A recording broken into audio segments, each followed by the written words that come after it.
You have to be willing to suck at things, not metaphorically. I mean, you actually have to be able to suck at them. Be the worst person in the room. Look stupid, feel awkward. And I know you're like, I don't want to do that. But here's what nobody is telling you: being willing to be bad at new things is exactly how you stumble upon the life that you actually want. And let me tell you a quick story to solidify this about when I got into salsa dancing. And I think if you really want to build up some internal fortitude, take up salsa dancing. A friend told me about salsa dancing, and he said it was a great place to meet singles, and it was way better than bars. You're going to meet such high quality people. So I signed up.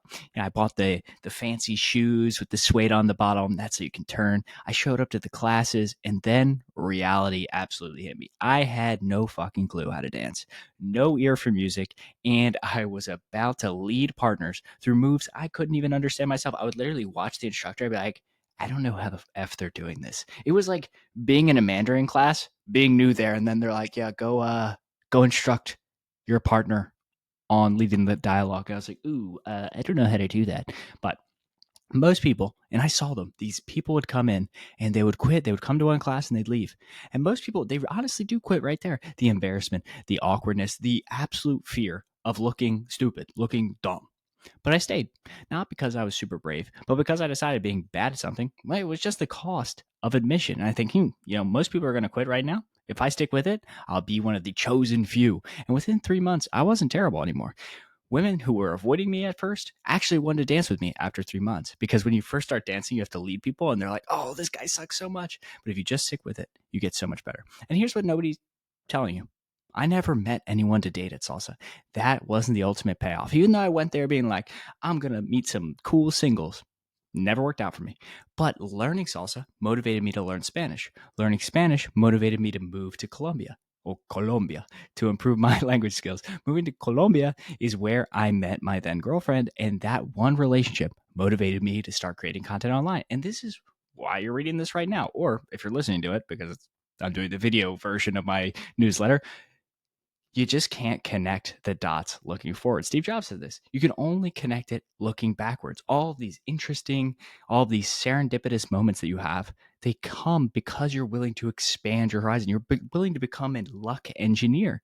And if you had told me that my first awkward salsa dancing class, that would lead me to moving countries, finding love, building a career, I would have laughed you out of the room. I'd be like, are you taking crazy pills? I love working for Google. Why would I ever live in another country? But that's just how life works. The art class that you start taking doesn't directly introduce you to your boyfriend. Maybe it doesn't.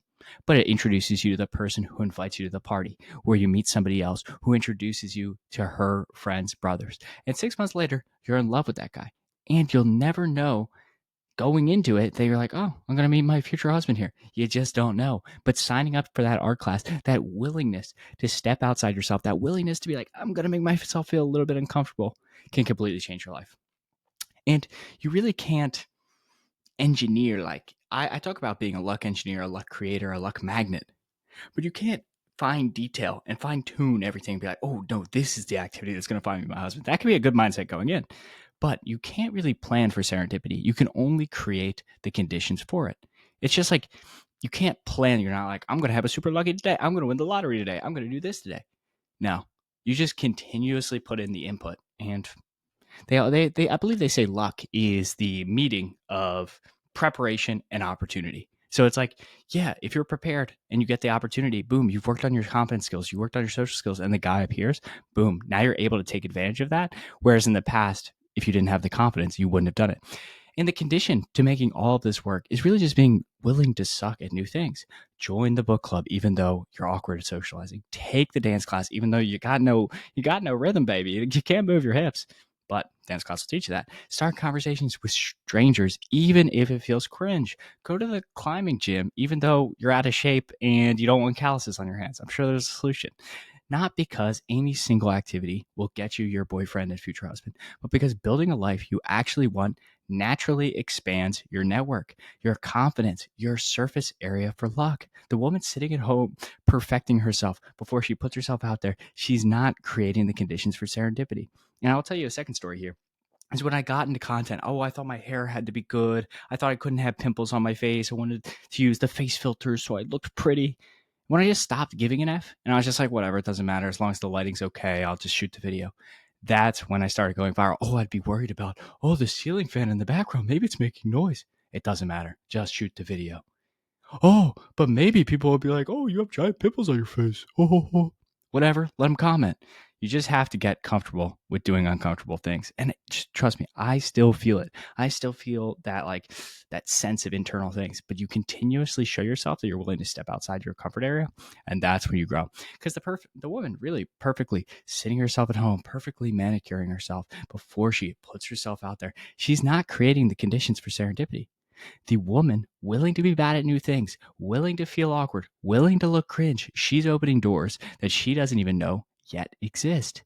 You can't, the universe opens doors when you're ready for them. And whatever you're interested, I want you just to go out there and try it. So make a list. Make a list. Be like, yeah, I want to try book club. I want to try an art organization. I want to try this philanthropy organization. I want to start volunteering at the pet shelter. Even if you suck at it, even if you're like, I don't know where this is going to lead, pursue what sounds fun to you. Build your own interests, build a life you love. The serendipity will follow because you can't see which doors lead to the next door. You just have to be willing to walk through the first one. I'm sending you lots of love. If you like this kind of stuff and you prefer reading it, I do this as a daily newsletter. I love you. Ciao.